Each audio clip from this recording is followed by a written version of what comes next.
Decide you're done being the same every day. There comes a point in every person's life when they have to stop pretending they're satisfied with the way things are. You can keep repeating the same routine, waking up to the same thoughts, acting on the same habits, and telling yourself the same excuses. Or you can decide that this version of your life has run its course. The truth most people avoid is simple.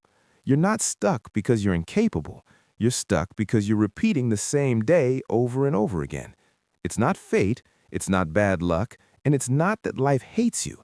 It's patterns, it's cycles, it's choices. Deep down, you already know this. You've had those moments where you looked at your life and said, I'm done living like this. Maybe it was late at night, maybe after another unproductive day, maybe after another broken promise to yourself. In that moment, you felt something real, a spark, a kind of anger mixed with sadness and clarity. But then, nothing really changed. Why? Because saying I'm done is not a decision by itself. Change doesn't come from a moment of emotion. It comes from consistent action that follows that moment. The turning point is when you stop letting that feeling fade and decide that staying the same is more painful than changing. That's when you stop looking for the perfect time, because you finally see that there isn't one. The perfect time is the moment you get honest with yourself and say, enough, I'm not living like this anymore. You don't need another motivational video, another quote on your wall, or another book added to your reading list before you start. You're not lacking inspiration, you're lacking a firm, non-negotiable decision. A decision is different from a wish, a hope, or a temporary burst of motivation. A real decision is when you mentally close the door on the old version of your life and refuse to reopen it. It's when you say, I will not keep giving myself the same excuses and then pretending I don't know why nothing changes. To get to that decision, you have to be brutally honest. You have to look at your life and ask, am I genuinely proud of how I've been living? Am I proud of how I use my time, day after day? Am I proud of how I treat my body, my mind, my goals, my relationships? Am I proud of my discipline, focus, and consistency? If the answer is no, and for many people it is, you don't need shame, you need clarity. You need to understand that this no is not the end of the story, it's the beginning of a new one. This is the point where you say, that old version of me has done its job. It taught me what doesn't work. It kept me alive, but it is not the version that will take me where I want to go. From today, I'm done waking up and replaying the same identity on repeat. Most people reach a certain kind of tired, and it's not the tired that goes away with sleep. It's not physical exhaustion, it's emotional and mental fatigue from pretending. Pretending to be okay with being stuck. Pretending that average is good enough, pretending that someday is still an acceptable plan. You know that someday has already stolen years from you. You know that waiting for a future version of yourself to magically appear is not a strategy. The moment you drop the act and face the truth, you tap into a different kind of energy.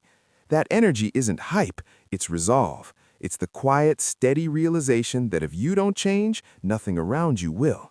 Starting doesn't mean flipping your entire life upside down in 24 hours. It means making different choices today, choices that your old self would avoid.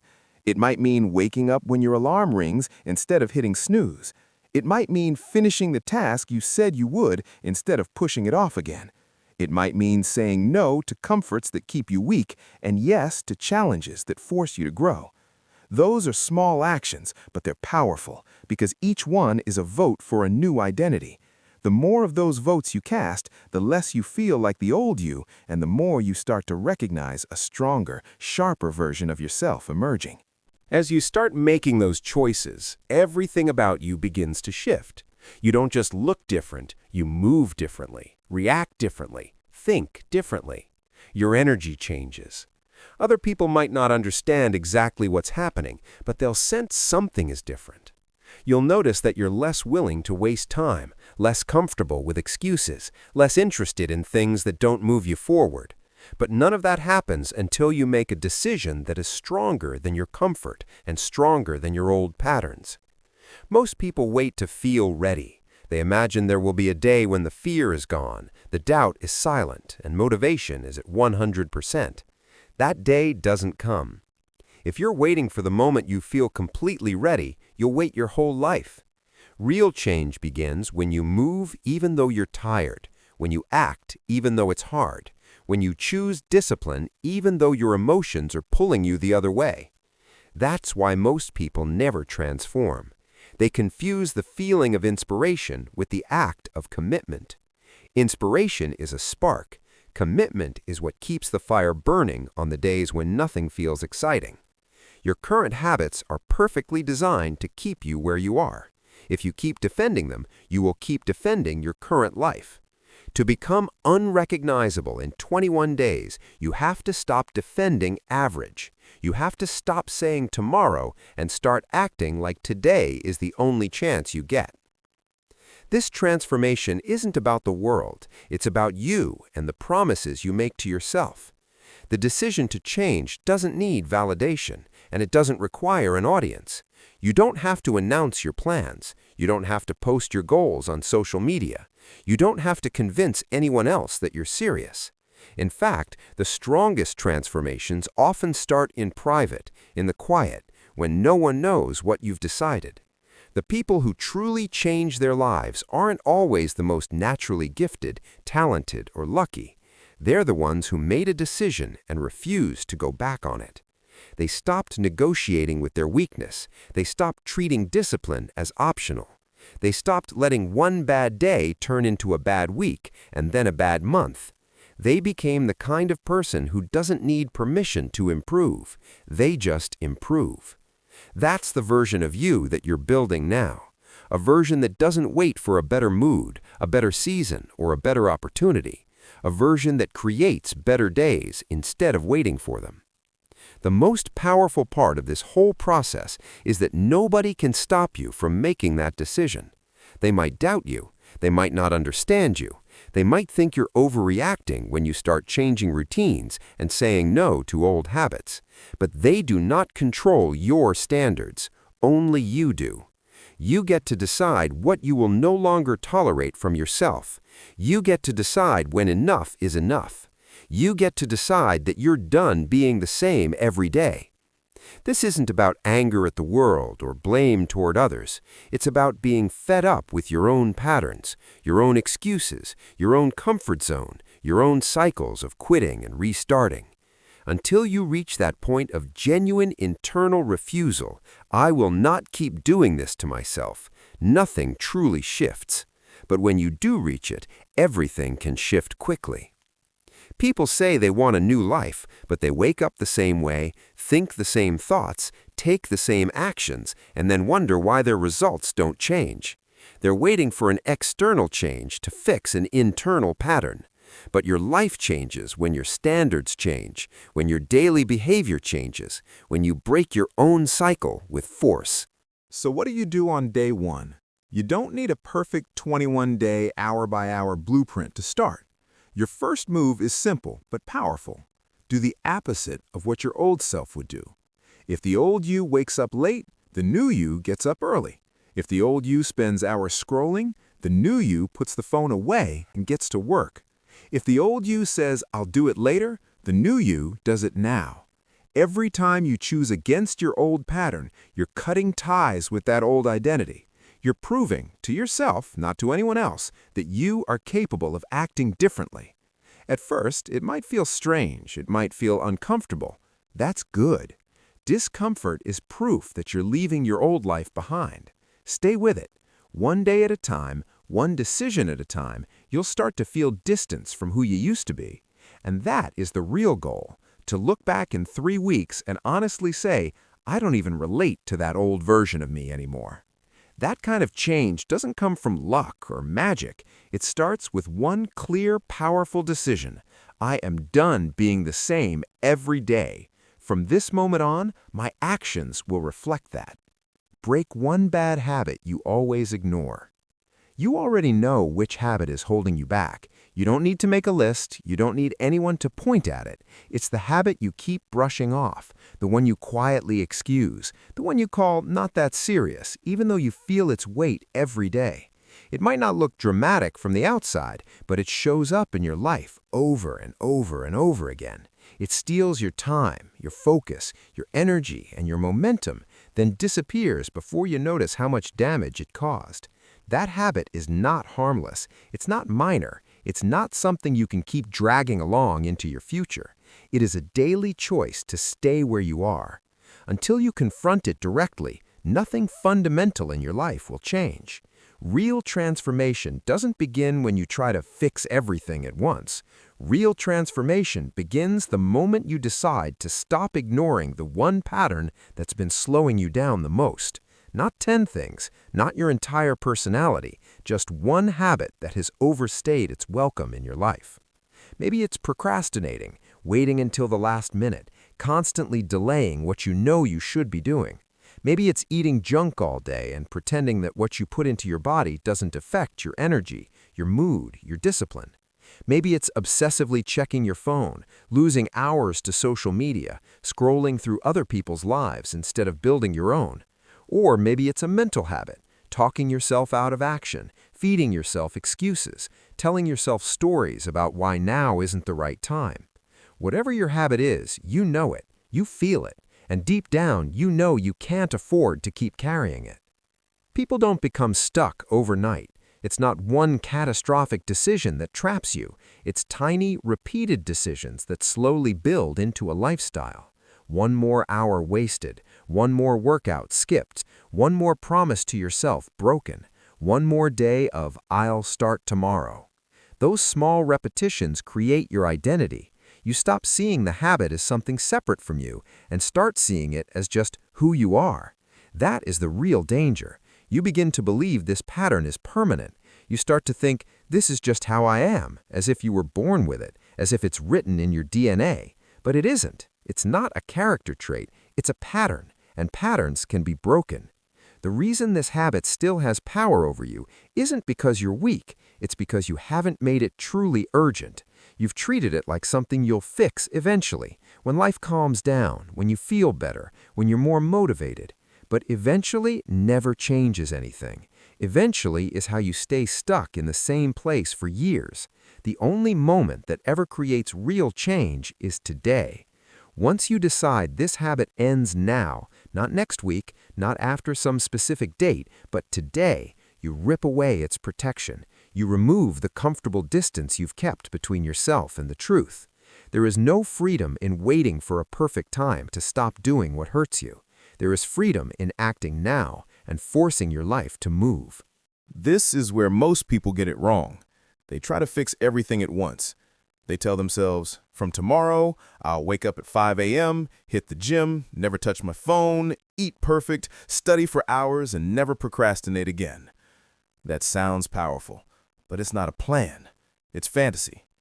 When you try to overhaul your entire life in a day, you burn out. You overwhelm yourself.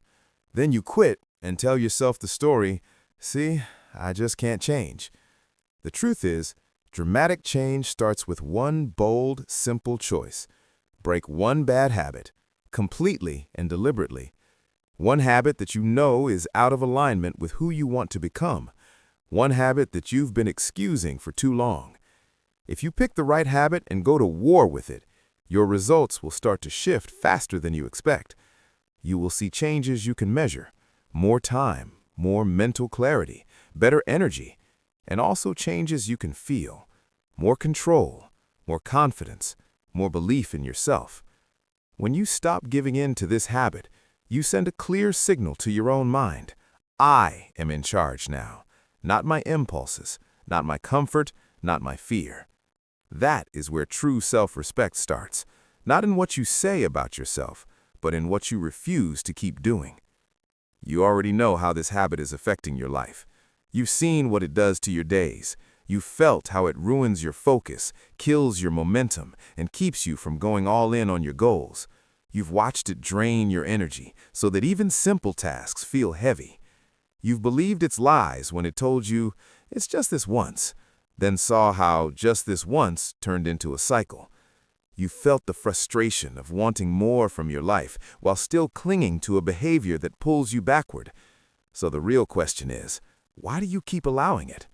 The answer isn't complicated, because it's easy, because it's familiar, because it takes almost nothing from you in the moment and gives you quick relief, comfort, distraction, numbness. Your brain loves that. It rewards you with a short burst of pleasure or escape and asks for almost nothing in return, right now. But the true cost doesn't show up instantly. It shows up later, in the form of regret, wasted time, lack of confidence, and a constant feeling that you're capable of more, but never quite getting there. That's the trade you've been making. Short-term comfort for long-term disappointment.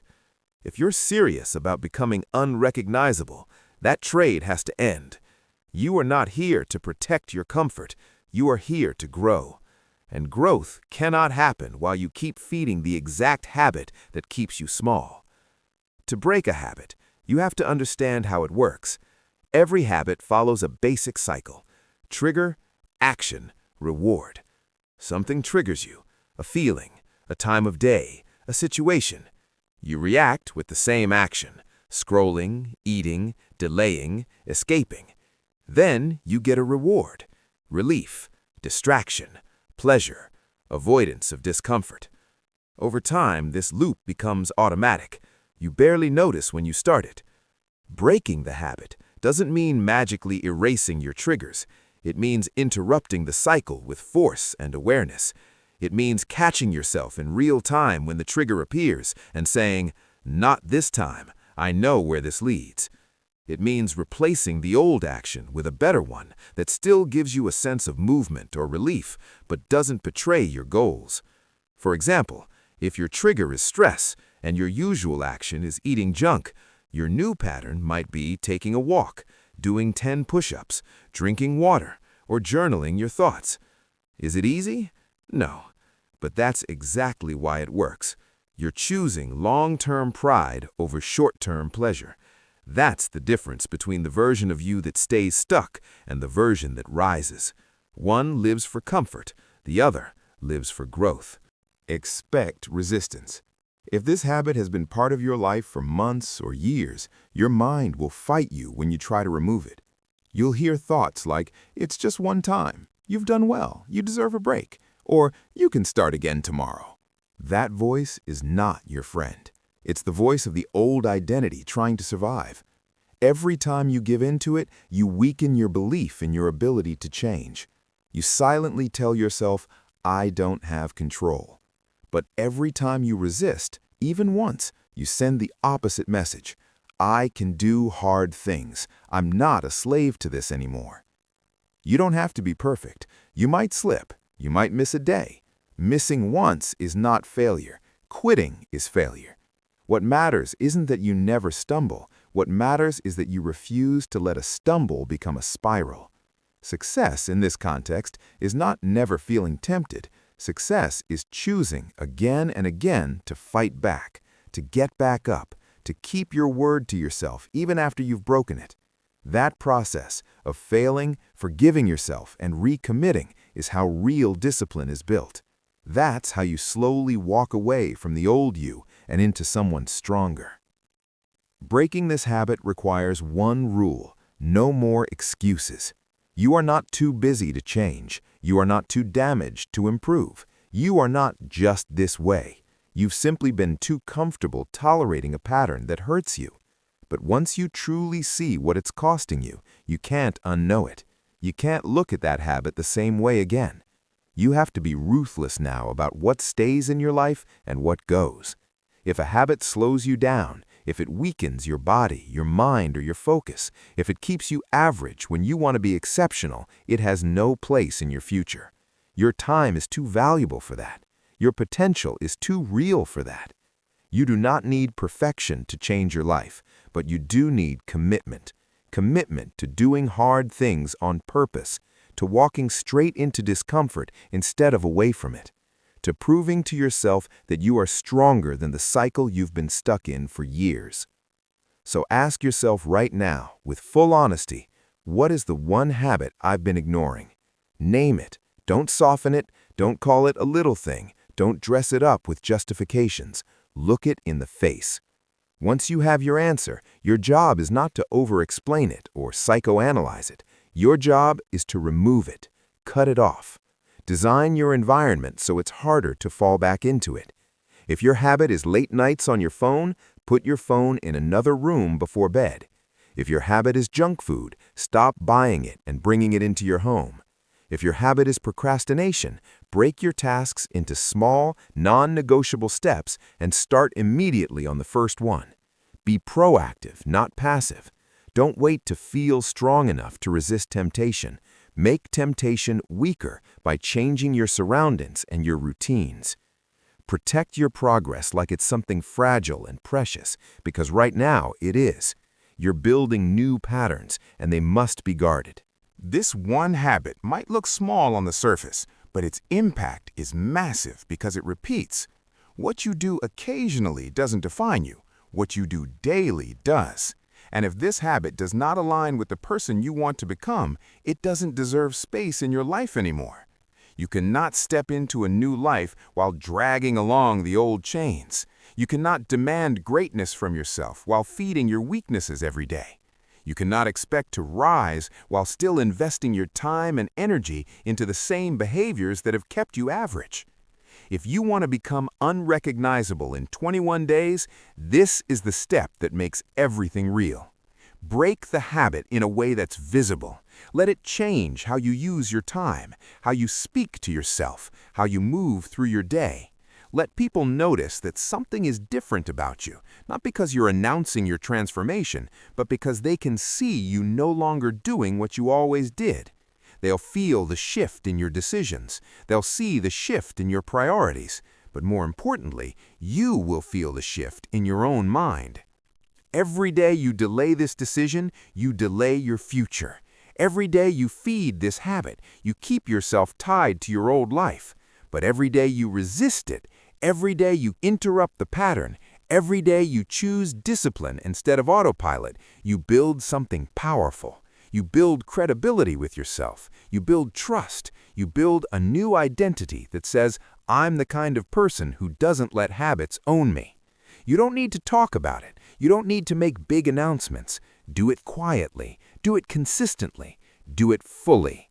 Become the person who can say, I used to struggle with that, but not anymore. Become the person who outgrows their own patterns. Become the person who doesn't tolerate what weakens them. This is the real beginning of change, not in inspiration, not in hype, but in one hard decision followed by daily action. Break the habit. Break it completely. Break it now. Your future depends on it. Do what scares you, even when it's uncomfortable. Fear is part of almost every life, but most of the time it isn't loud or dramatic. It doesn't always show up as panic or obvious anxiety. Instead, it often sits quietly in the background, whispering at the exact moments when you're about to do something that could change everything. You feel it when an opportunity appears and a thought creeps in. You're not ready yet. You feel it when you want to speak up, but your mind tells you, what if they judge you? You feel it when you think about starting something new, taking a risk, moving into unknown territory, and instead of moving forward, you freeze. That quiet fear has shaped more lives than open failure ever has. It stops people from starting, from trying, from even seeing what they're capable of.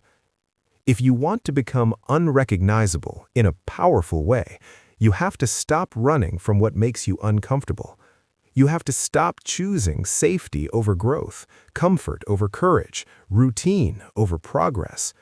There is no real transformation waiting for you inside your comfort zone. You don't change by doing what feels easy. You change by doing the thing that makes your chest tighten and your hands shake. The real shift begins when you accept that fear will show up, but you decide it will not be the one making your decisions anymore. Fear doesn't shrink when you avoid it. It grows. Every time you dodge something that scares you, you teach your brain a lesson. This is dangerous. I can't handle it. That message repeats in your nervous system and becomes normal. Soon, you're not just avoiding one hard conversation or one risky decision. You're avoiding entire categories of growth. You stop applying for certain opportunities because you assume you're not qualified. You hold back your ideas because you assume they're not good enough.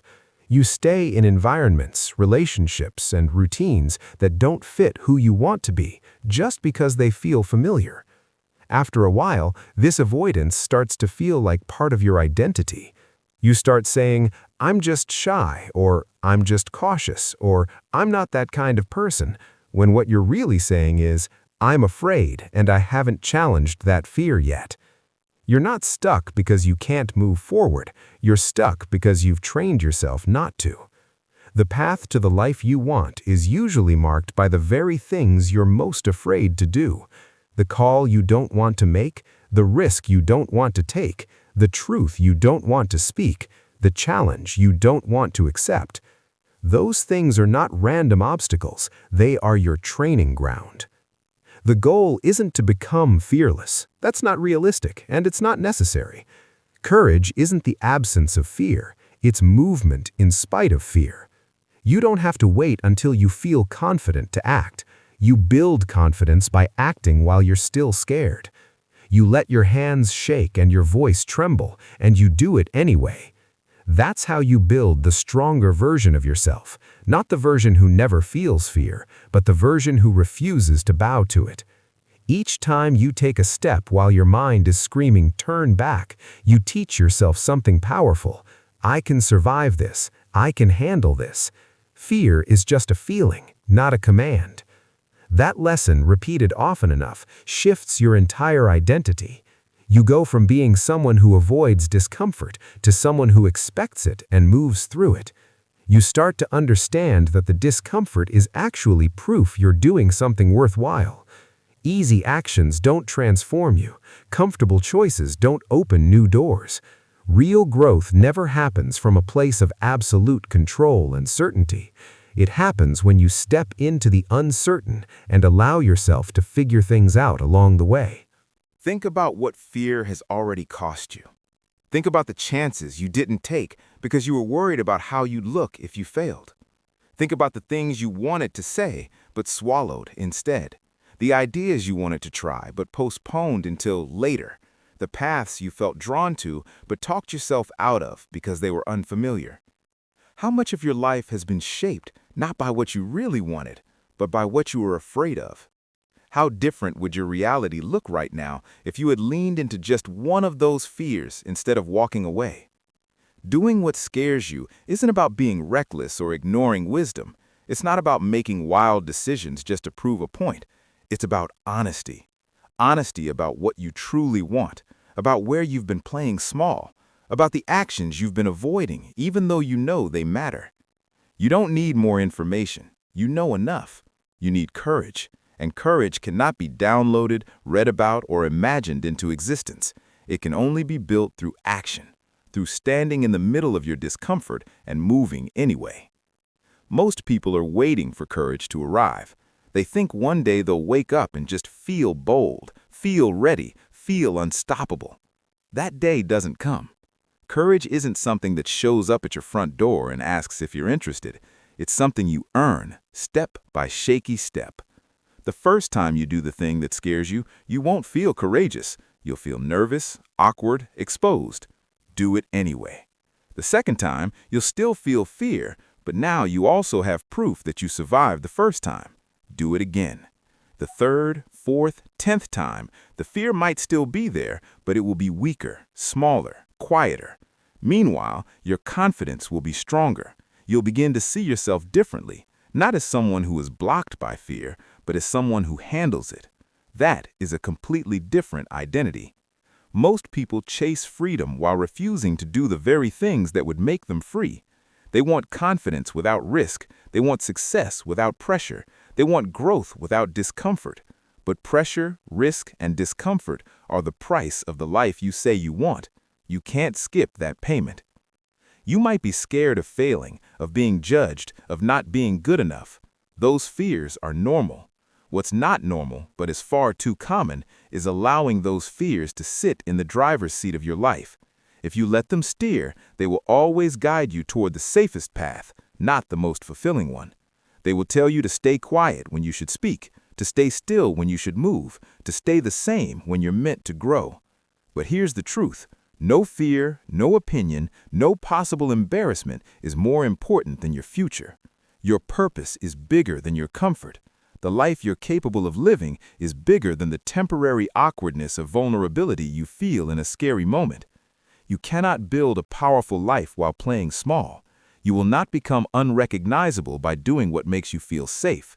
You become unrecognizable when you do something today that would shock the old you, when you take a step that the previous version of you would have spent hours talking yourself out of. So start with one thing. Not everything, one specific action you've been avoiding because it scares you. Maybe it's a phone call. Maybe it's applying for something you think is out of your league. Maybe it's telling someone the truth, setting a boundary, asking for help, or showing your work publicly. Don't overplan it. Don't wait for the perfect timing or the perfect script. Do it. Let your voice shake. Let your heart pound. Step into it anyway. You don't need to erase the fear before you move. You just need to move before the fear convinces you to stop. There's no deadline for growth, but there is a cost for delay. Every day you postpone the action you fear, that fear grows stronger. Every day you lean into it, it loses power. Each decision either strengthens your cage or bends the bars. Over time, choosing courage, even in small ways, will become your new normal. You'll begin to expect more from yourself. You'll realize that fear is not a stop sign. It's a signal that you're standing at a border between who you are and who you could be. Most people grow only when life forces them to. After a crisis, a heartbreak, a failure so painful they have no choice but to change. You don't have to wait for disaster to push you. You can choose growth on purpose. You can choose the hard path before life drags you down it.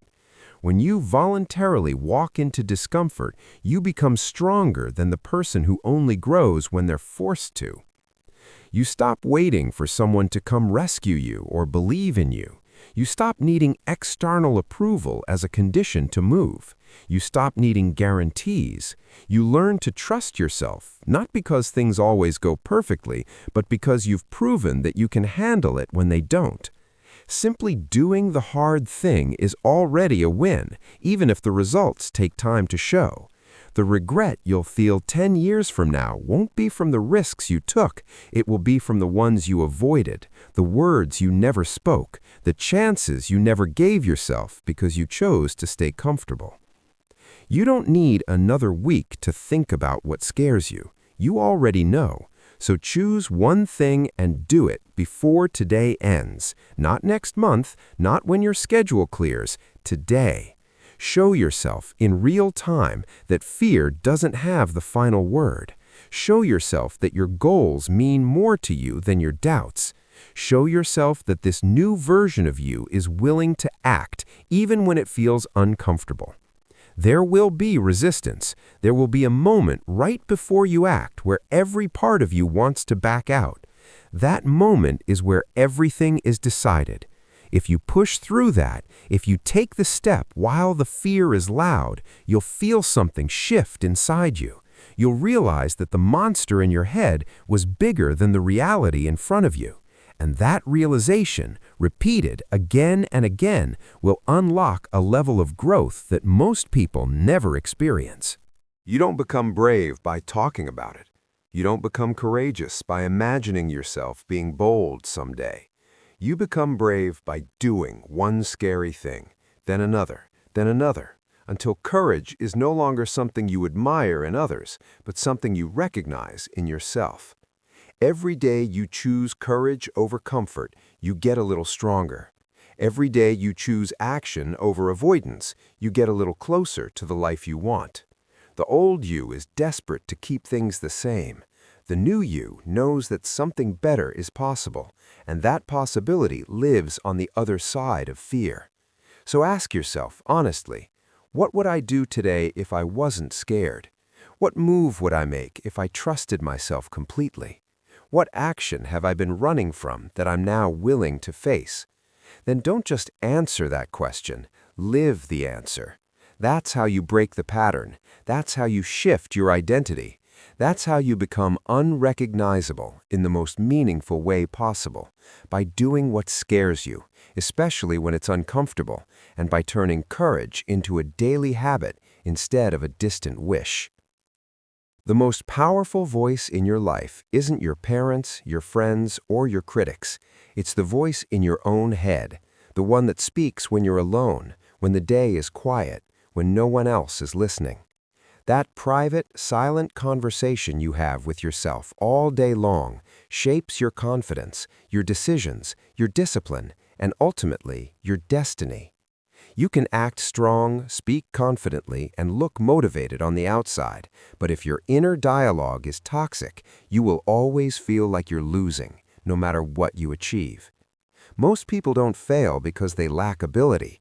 They fail because their self-talk convinces them they're not enough before they even begin. They say things like, "I always screw things up," "I'm not ready," "I'll probably fail again." And they repeat those lines so often that they stop sounding like thoughts and start sounding like truth. That is the real danger, when a repeated story in your head becomes an unquestioned belief. You stop challenging it, you stop investigating it, and you start living according to it. You begin obeying that voice as if it were a law, even when it's destroying your self-respect and limiting your actions. You cannot become a stronger version of yourself if the voice guiding you is constantly tearing you down. The person you are becoming starts with how you treat yourself mentally when nobody is watching. You could have the best plan, the right habits, and the most disciplined schedule, but if your inner voice is cruel, negative, and relentless, you'll sabotage yourself again and again. You'll talk yourself out of opportunities. You'll convince yourself you're not allowed to take certain risks. You'll explain away your own potential. Your mind will work against your progress instead of for it. When you look at successful people, you might assume they simply have more talent or better circumstances, but what you often don't see is the mental work they've done to manage their inner dialogue. They've learned how to stop feeding thoughts that weaken them and start feeding thoughts that keep them moving. This is not fake positivity. It's not about standing in front of a mirror and saying, "I'm amazing," when you don't believe it. Lying to yourself doesn't help you grow. What does help is telling yourself the truth, but in a way that builds you instead of breaking you. Instead of saying, "I'm a failure," you say, "I failed today, but I can learn from this." Instead of saying, "I can't do this," you say, "This is hard, but I've handled hard things before." The facts don't change, but the meaning you give them does, and that meaning is created by your self-talk. If someone else spoke to you the way you speak to yourself, would you allow them to stay in your life? If a friend constantly told you, "You're not good enough, you always mess up, you'll never change," would you keep calling them for advice? Probably not. Yet many people allow their own inner voice to abuse them daily, and they don't question it once. They treat themselves with a harshness they would never use on anyone they love. That double standard has to end if you want to change your life. You have to become your own coach, not your own enemy. A good coach doesn't lie or let you slack, but they also don't destroy you with their words. They correct you with respect. They challenge you with belief. They push you, but they don't crush you. That's how you need to start talking to yourself. It's not about letting yourself off the hook. It's about putting yourself on the right path. You can say, "I didn't give my best effort today, and that's not acceptable," without also saying, "I'm worthless." One is accountability. The other is self-destruction. The way you speak to yourself in those moments of failure determines whether you rise or stay down. Every thought that runs through your mind is not automatically true just because you feel it strongly. Thoughts come from past experiences, fears, insecurities, and old conditioning. Some of them are useful, many of them are not. You might not be able to control the first negative thought that appears, but you can control which thoughts you entertain, repeat, and build on. That's where your power is. When you catch yourself thinking, "I always mess this up," you can pause and challenge it. Is that really true? Always? Or did you just make a mistake this time? When your mind says, I can't handle this, you can replace it with, this is a lot, but I'm going to figure it out step by step. Does that instantly make everything easy? No, but it changes your posture from helpless to active. It moves you from I'm broken to I'm working on it. That shift in self-talk, repeated over days and weeks, rewires how you see yourself. You go from being the victim of your thoughts to the leader of them. You slowly build an inner environment where growth isn't constantly blocked by internal criticism. You're not going to get this perfect, and you don't need to. You will still have negative thoughts. You will still have days where your inner voice is rough, where you feel frustrated with yourself, where your mind wants to spiral. The point is not to never feel that. The point is to not let that voice run the show unchecked. When you start spiraling, talking to yourself as if you're hopeless, you have to interrupt it. Literally stop and say, no, I'm not talking to myself like that anymore. Then replace it with something truthful but constructive. Yes, I messed up, but I'm not done. I'm correcting this. Every time you do that, you weaken the old script and strengthen a new one. One harsh sentence might not seem like much, but repeated daily, it becomes a belief, and beliefs drive behavior. If you believe you're not capable, you won't even try. If you believe you're learning and getting stronger, you'll keep moving, even when it's hard. That is why this chapter matters so much. You can only rise as high as your mindset allows. This inner shift is not about becoming soft or fragile. It's not about avoiding responsibility for your actions. It's about creating the mental strength to actually handle responsibility without breaking yourself in the process. Life will challenge you. People will disappoint you. Plans will fail. There will be days when nothing goes how you expect. If, on top of all that, your inner voice attacks you instead of supports you, those challenges will crush you. But if your self-talk is strong, honest, grounded, encouraging, you'll be able to absorb the hit, learn from it, and keep moving. The difference between people who stay stuck after setbacks and people who bounce back often comes down to this private conversation. One person says, "This always happens to me. Of course I failed. I'm just not good enough." The other says, "This hurts, but I'll adjust and come back stronger." Same event, different dialogue, completely different outcome. So how do you start fixing your self-talk in a practical way? First, build awareness. For one day, pay close attention to how you talk to yourself. Notice the words you use when you're late, when you forget something, when you make a mistake, when you feel behind. Write some of those lines down. You might be shocked by how cruel you are to yourself. Awareness alone is powerful because once you see it clearly, you can't pretend it's not happening. Second, set a rule. No self-attacks. You can correct your behavior, but you don't attack your identity. Instead of "I'm so stupid," say, "That was a stupid choice. I can do better." Identity stays intact, behavior is corrected. Third, build a few simple, true statements you can use as replacements when your old thoughts show up. Things like, "I'm learning," "I can improve," "I've done hard things before," "I'm not where I want to be yet, but I'm on my way." These aren't cheesy slogans. They're stable anchors you can grab when your mind wants to sink. The people who grow fast are not always the ones with the biggest talent. They're often the ones who've learned to manage their inner voice. They know how to calm themselves without lying. They know how to speak strength to themselves without ignoring the truth. They know how to reset mentally when things go wrong. That kind of control doesn't come from wishing. It comes from daily practice. Each time you choose a better thought, you're doing a mental rep. Over time, those reps build a mindset that can handle pressure. You stop reacting blindly to every fear and doubt. You stop getting dragged down by your own commentary. You stop living as if your worst thought about yourself is the most accurate one.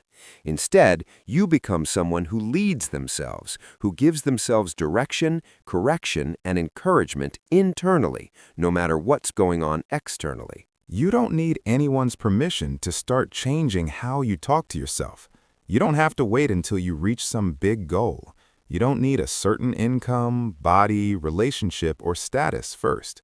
In fact, if you wait for results before you fix your self-talk, you'll never truly enjoy those results when they come. You'll hit a milestone and still feel like you're not enough because your inner critic will simply move the finish line. That's why this change has to begin now, in this version of your life, with whoever you are today. Start speaking to yourself like someone who is serious about their growth. That doesn't mean you sugarcoat everything. It means you stop tearing yourself down and start building yourself up, even as you push yourself to be better. That inner shift will change the way you walk, the way you work, the way you handle failure, and the way you see your future. Once you fix how you talk to yourself when no one's around, everything else you're doing, your habits, your discipline, your schedule, will feel different.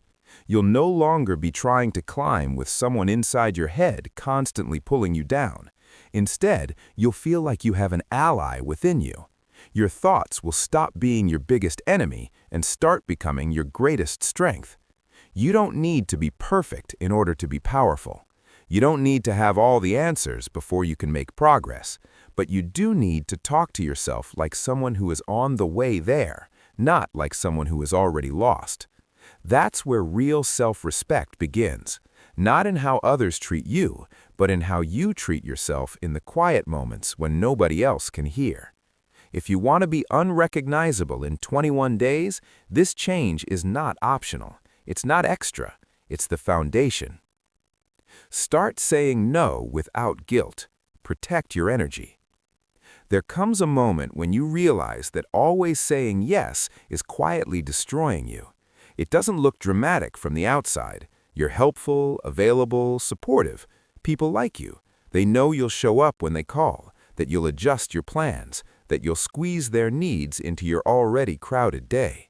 On the surface, it looks like generosity. It looks like kindness.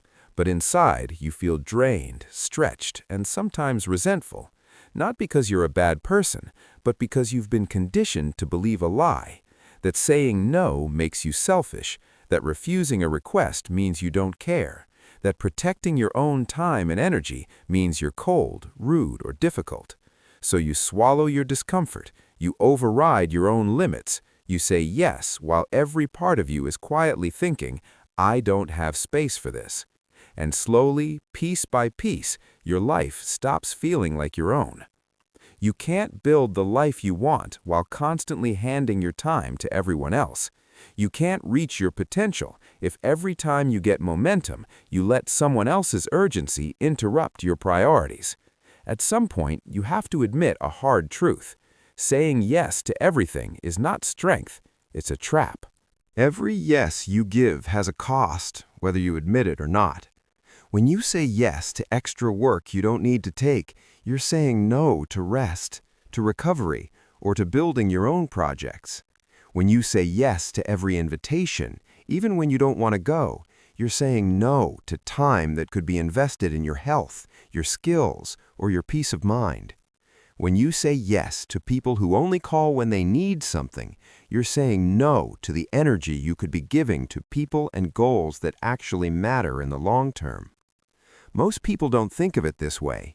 They treat yes as neutral or positive by default and treat no as negative. But the reality is this: every yes is a trade. You are exchanging your time and energy, your most limited resources, for whatever is in front of you. If you don't choose those trades carefully, you end up with a life full of obligations that don't reflect your values, your goals, or your purpose. You end up living in reaction, not intention. And then you wonder why you feel overwhelmed and off track. Learning to say no without guilt is one of the purest forms of self-respect.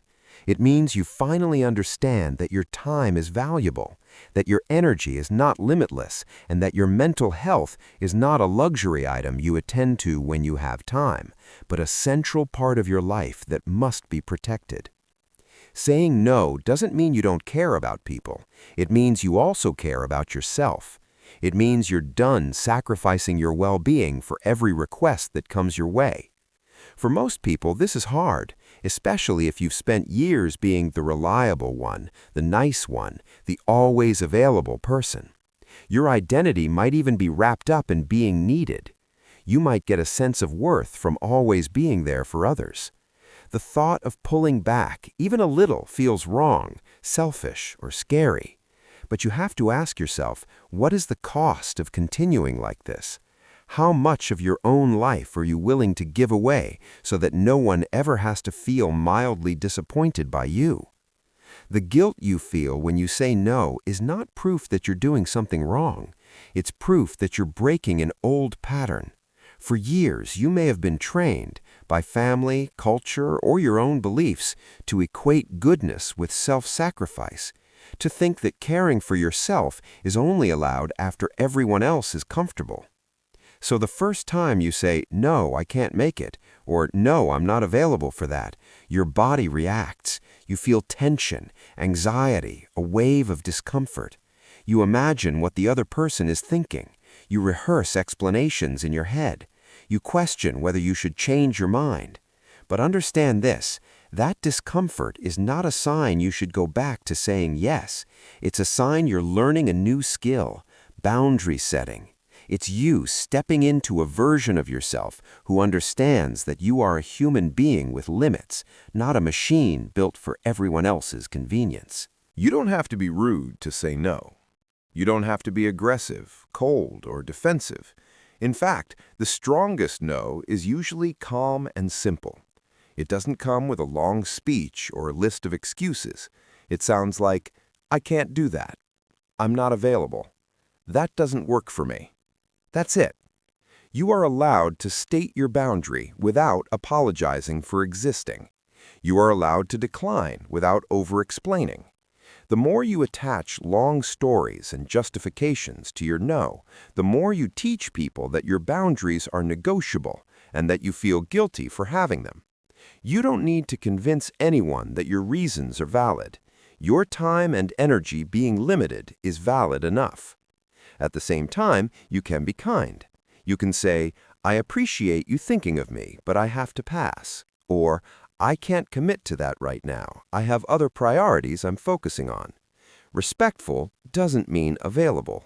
Polite doesn't mean compliant. Start small if you need to. You don't have to overhaul your entire life of people-pleasing in one day. Pick one area where you've been saying yes out of obligation. Maybe it's social events you don't enjoy, extra responsibilities at work that don't belong to you, or constant favors for people who never reciprocate. The next time one of those shows up, pause before automatically agreeing. Give yourself a moment to ask, "Do I genuinely want to do this? Does this align with my priorities right now? What will it cost me if I say yes?" If the answer feels heavy, respect that. Say no. Will it feel uncomfortable? Yes. Will your mind try to rush in with guilt? Probably. But discomfort is part of any real change. Treat it like a muscle you're strengthening. The more you practice, the more natural it becomes. Over time, the reflex to explain, overcommit, and apologize will weaken. A quiet confidence will replace it. As you begin to say no more often, your life will start to change in visible ways. Your calendar will have more empty space, not for mindless wasting, but for intentional rest, focused work, and genuine connection with the people and goals that matter most to you. You'll notice that you're less resentful because you're no longer saying yes while secretly wishing you hadn't. You'll have more energy because you're not constantly stretching yourself beyond your limits to meet everyone else's expectations. You may even see some people drift away, people who were only attached to you because of what you did for them, not for who you are. That can feel sad, but it's also cleansing. It reveals who truly values you and who only valued your availability. The relationships that remain will often get stronger because they'll be built on mutual respect, not silent sacrifice. This shift from living to please others to living with personal boundaries is not selfish. It is necessary if you have any serious goals, any deep work to do, any purpose you want to fulfill. You cannot pour your energy into becoming your best self if you are constantly drained by commitments that mean nothing to you. You cannot go all in on your growth while being half-owned by everyone else's plans. If you want to grow, you will have to say no to things that feel familiar but keep you stagnant. No to conversations that always go in circles. No to people who only show up when they need something. No to events that leave you feeling empty and exhausted. No to opportunities that don't match your values, even if they look good from the outside. Every no is also a yes to your health, your vision, your standards. Understand this clearly. There is no prize for being the most exhausted person in the room. There is no honor in being so busy helping everyone else that you have nothing left for yourself. Burning out in the name of being nice doesn't make you a hero. It makes you unavailable for your own life. True strength is not measured by how much you can carry for everyone else. It's measured by how clearly you know your limits and how courageously you protect them. Saying no is how you defend your energy, your time, and your future. Saying no is how you create space for what is truly meant for you. Saying no is how you stop living a life designed by other people's demands and start living a life that actually feels right to you. Over time, as you continue practicing, the guilt will fade and be replaced by something more powerful, self-respect. You'll trust yourself more because you'll see that you keep your own well-being in mind. You'll walk with a different kind of steadiness because you'll know your life is no longer up for constant negotiation. You'll realize you don't need everyone to like you, understand you, or approve of you. The ones who matter will adjust to your boundaries, or they'll leave, and that's okay. You're not here to make everyone comfortable. You're here to grow, to build, to live with purpose. And that version of you, the one who stands tall, protects their time, honors their priorities, and says no without collapsing into guilt, is the person you've been trying to become all along. So from now on, stop saying yes just to avoid awkwardness. Stop saying yes because you're afraid someone might be disappointed. Stop saying yes to things you've clearly outgrown. Start saying no, calmly, clearly, and without apology. Every time you do, you reclaim a piece of your life. Every no to what drains you is a yes to what builds you. That's how you take back your power. That's how you protect your energy. And that's how you create the space you need to become truly unrecognizable. Every single person carries pain. Some wear it openly. You can see it in their eyes, hear it in their voice, feel it in the way they move through the world. Others hide it behind jokes, busyness, and fake smiles. Some bury it so deep they pretend it's not there, but it still shapes every decision they make. Pain comes in many forms: loss, betrayal, rejection, failure, regret, loneliness, disappointment. It might be something that happened years ago or something that's still happening now. Most people react to pain in one of two ways. They let it imprison them, or they numb it and avoid it. They replay what happened over and over. They tell themselves the same story until it hardens into identity. This is why I am the way I am. This is why I can't change. This is why my life is limited. Slowly, the pain becomes a wall. It blocks their movement. It freezes them in place. They stop taking risks, stop trusting, stop believing anything better is possible. They start saying they're stuck, as if stuck is a permanent condition. But pain doesn't have to be a life sentence. It doesn't have to be the end of your story. Pain can be fuel. It can become the very force that drives you forward, that pushes you to build something stronger, that gives your growth a depth and intensity it never would have had without it. The pain you've already lived through is real. It matters. You don't have to minimize it or pretend it didn't affect you. But ask yourself this: since you've already paid the price of going through it, are you going to let that pain sit there and rot inside you, or are you going to use it to build something? You're already carrying the weight. You already cried, broke, struggled, questioned everything. Why let all of that be for nothing? Pain becomes dangerous when it has no outlet, no direction, no purpose. When you keep it locked inside and never turn it into anything, it starts to poison your thoughts. It becomes the reason you give up early, the excuse for why you can't change, the quiet justification for every time you lower your standards. You say things like, "After what I went through, how could I possibly?" and you use that as the final answer. But pain can also become powerful when you decide to face it fully, learn from it, and move with it instead of against it. Then it transforms. It becomes a reminder of what you've survived, a reason to stop wasting time, a standard for what you'll never tolerate again. You don't have to deny your pain to move forward. You don't have to get over it in a shallow, fake way. You're allowed to hurt and heal at the same time.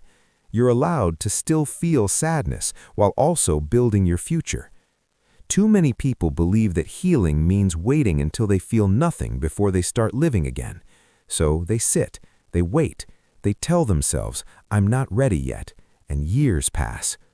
What they don't see is that healing is not a passive process, it's an active one. You don't heal by standing still.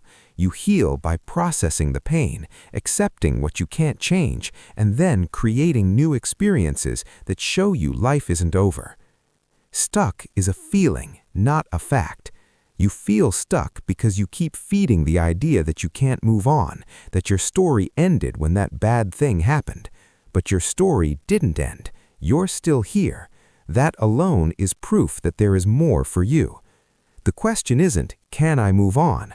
The question is, will I keep using this pain as my reason to stop, or will I use it as my reason to rise? Start by being honest with yourself about what hurts. Stop pretending you're fine if you're not. Stop acting like you don't care when you do. You don't need to broadcast your pain to the world, but you do need to admit it to yourself. Write it down. Say it out loud in a private moment. Acknowledge what happened and how it made you feel. That's not weakness, it's clarity. From there, instead of asking, "Why did this happen to me?" a question that rarely brings peace, ask, "What am I going to do with this now?" You may never get the answers you want about why things unfolded the way they did. You may never get the apology, the closure, the explanation. But you do have full control over the next part, how you respond now, how you use what you've been through, how you shape the rest of your life. Pain is a powerful teacher, but only if you choose to learn from it instead of letting it define you. Use your pain as a reminder of what you will not allow again. If you've felt the pain of wasting years, let that drive you to protect your time fiercely now. If you felt the pain of losing your health, let that push you to take your body seriously. If you felt the pain of betrayal, let that guide you to build better boundaries and choose your circle more wisely. If you felt the pain of failure, let that fuel your work ethic, your attention to detail, your willingness to keep practicing until you're good.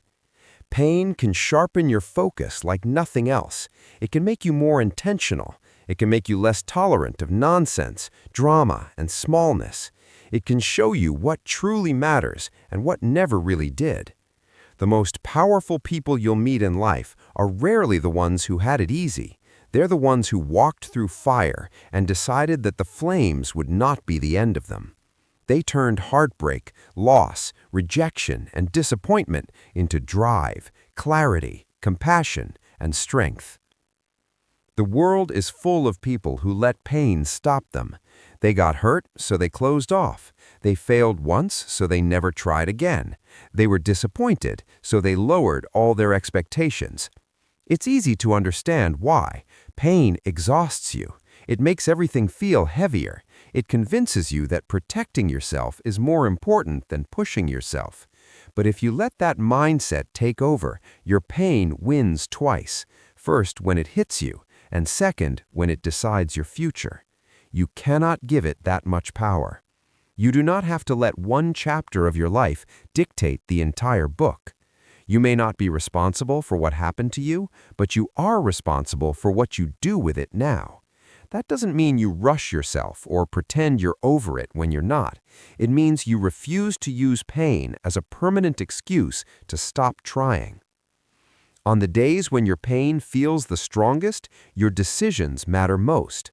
Anybody can be disciplined when they feel good. Anybody can chase their goals when life is smooth. But when you're hurting and you still choose to do the work, still choose to get up, still choose to take the next step, still choose to protect your habits, that's where your identity changes. Those are the days that build unshakable confidence because you see yourself handling life at its worst and still moving.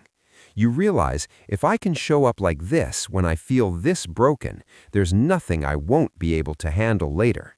That's how pain becomes power, not by disappearing, but by becoming the weight you lift to get stronger. So what does using your pain as fuel actually look like, practically?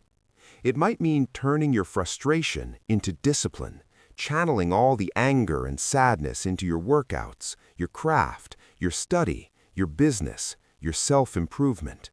It might mean waking up earlier, not because it magically fixes your emotions, but because it gives you time to build structure in a life that feels chaotic. It might mean cleaning your environment, organizing your space, taking care of small tasks, because every piece of order you create on the outside helps calm some of the chaos on the inside. It might mean talking to someone you trust, not to stay in the pain forever, but to release some of its pressure so you can move. It might mean writing about what you've gone through and turning that into lessons, stories, or perspective that help you and maybe one day help others. It might mean saying, because of what I've lived through, I refuse to waste myself on anything that doesn't matter. In all of these, the key is the same. You are moving. You are not letting pain freeze you. You will not feel like doing this every day. There will be days where the pain hits you out of nowhere and you feel like all you can do is breathe. That's okay. On those days, the action you take may be small: a short walk, a shower, a meal, a message to a friend, 10 minutes of effort on something that matters to you. That still counts.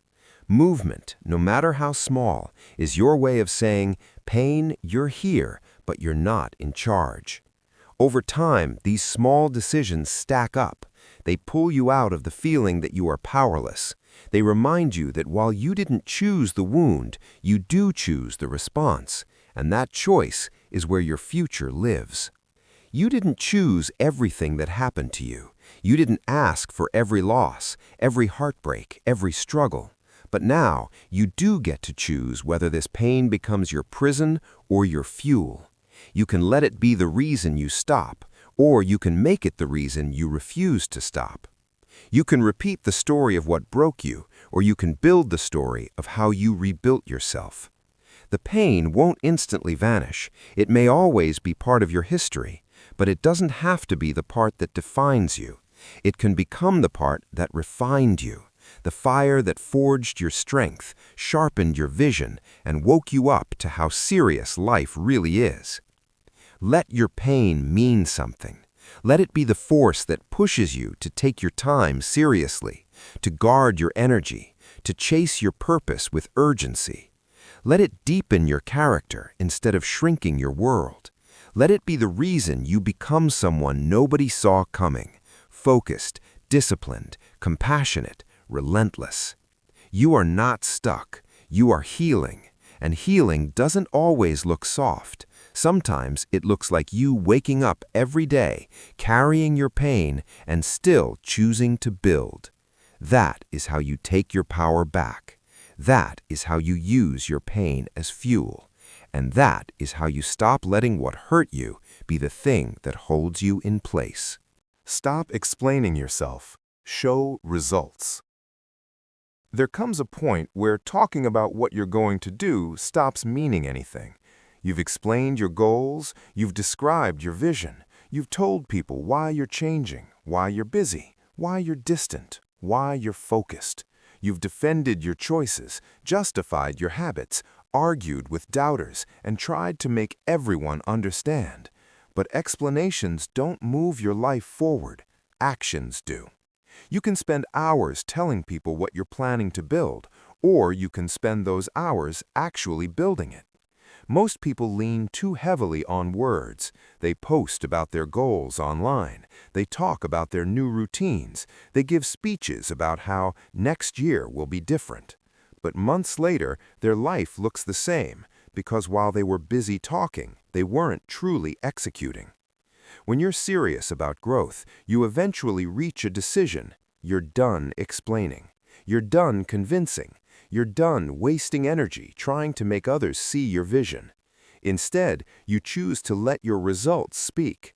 Not because you need to prove anyone wrong, but because you finally understand that your time is too valuable to be spent managing opinions instead of creating progress. Explaining yourself constantly is usually a sign of insecurity. When you're unsure of your own path, you overcompensate by trying to get others to agree with it. You want them to validate your decisions so you feel safer making them. You want them to say, "I get it," so you feel less alone. But the reality is, most people will never fully understand what you're trying to do, especially in the early stages. They don't have your perspective. They don't feel your internal pressure. They don't live with your regrets or your dreams. They see your life from the outside and naturally judge it based on their own standards and limitations. If you keep trying to adjust your path until everyone nods in approval, you'll end up walking in circles. Growth requires a certain amount of isolation, not in the sense of pushing everyone away, but in the sense of being willing to move even when others don't fully get it. Once you've made a clear decision about who you're becoming and what you're building, you don't owe anyone a detailed explanation. You owe yourself consistency.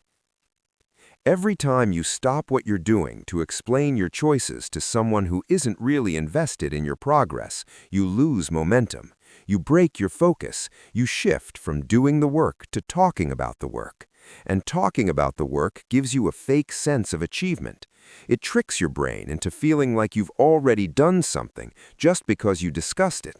That's why some people love to announce every new plan. They get a quick hit of validation from likes, comments, and compliments. But when the moment passes, nothing in their life has changed. Meanwhile, the person who said nothing, who just quietly adjusted their schedule and got to work, is stacking up real progress. They're waking up early, practicing, learning, refining, executing. While others are explaining, they're evolving. While others are defending, they're delivering. That's why silence can be so powerful. It protects your energy from being spent in the wrong place. You're not obligated to respond to every doubt people throw at you. You're not required to justify why you're working late, waking up early, saying no to certain events, cutting back on distractions, or focusing on things others can't see the value in yet. You don't need to argue with every critic or convert every skeptic. Let them think what they want. Let them guess. Let them underestimate you. Your job is not to manage their belief. Your job is to manage your actions. Because when the results arrive, they don't need translation.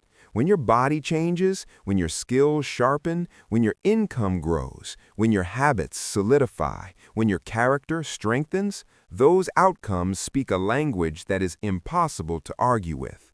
People may still have opinions, but they can't deny what's in front of them. And by the time they notice, you'll likely have stopped needing their recognition anyway. The truth is, some people will misunderstand you on purpose. They don't actually want to see you level up, because your growth shines a light on their own lack of effort. As long as you stay the same, they feel safe.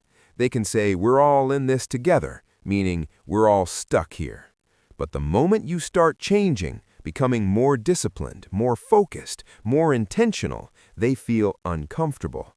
Not because you're doing something wrong, but because you're reminding them of everything they're not doing. Their questions, doubts, and sarcastic comments often say more about them than about you. "You're being too serious. Why are you doing all that? You've changed." Instead of explaining yourself, accept those reactions as confirmation. You're leaving the old level. You're outgrowing the box they were comfortable keeping you in. You don't have to defend that. You just keep walking.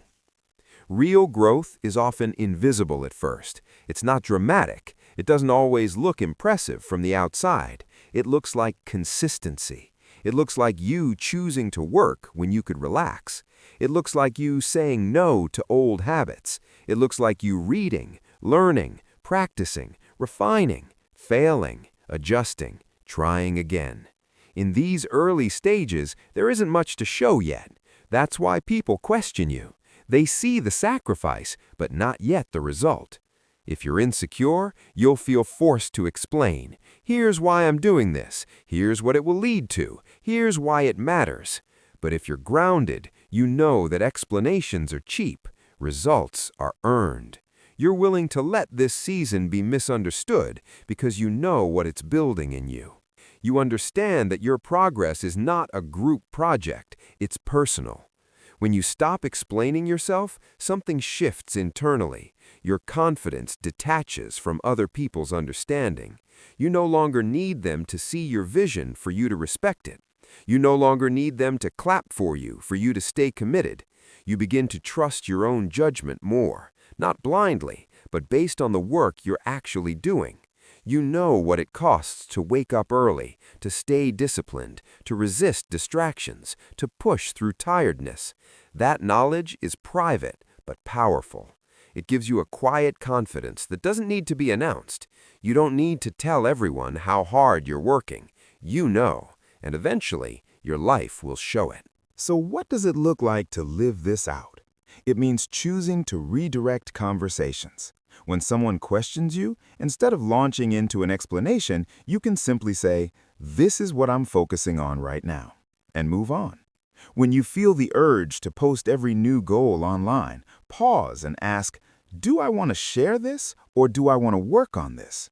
When you catch yourself justifying your boundaries, why you said no, why you're busy, why you left certain habits or people, remind yourself that your life doesn't need a defense attorney, it needs a builder.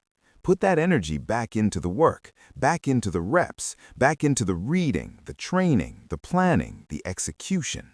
Let other people handle talking. You handle doing. This doesn't mean you become cold or secretive with the people who genuinely support you. There is a difference between explaining yourself to everyone and sharing your journey with a trusted few. The right people don't demand explanations. They offer encouragement. You don't owe them a performance. They already believe in your direction, even if they don't know all the details. Keep those people close. Let them see your process.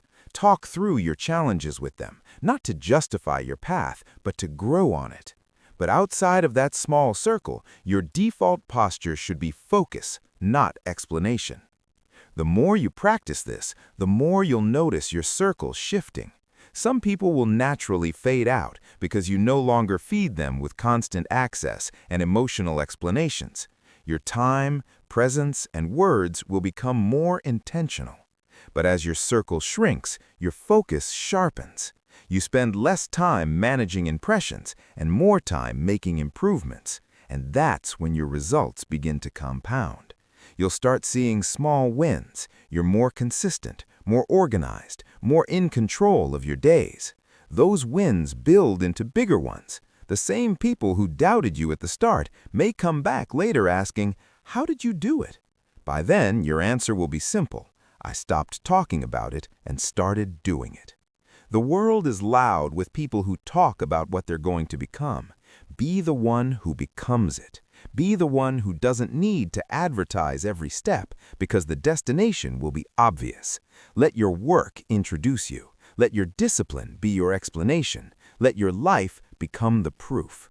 While others are busy announcing, defending, and predicting, you'll be quietly building something real. And by the time they realize how far you've gone, you won't need to say, "I told you so." Your results will say everything. That's how you become unrecognizable, not by explaining your potential, but by turning it into something they can't ignore.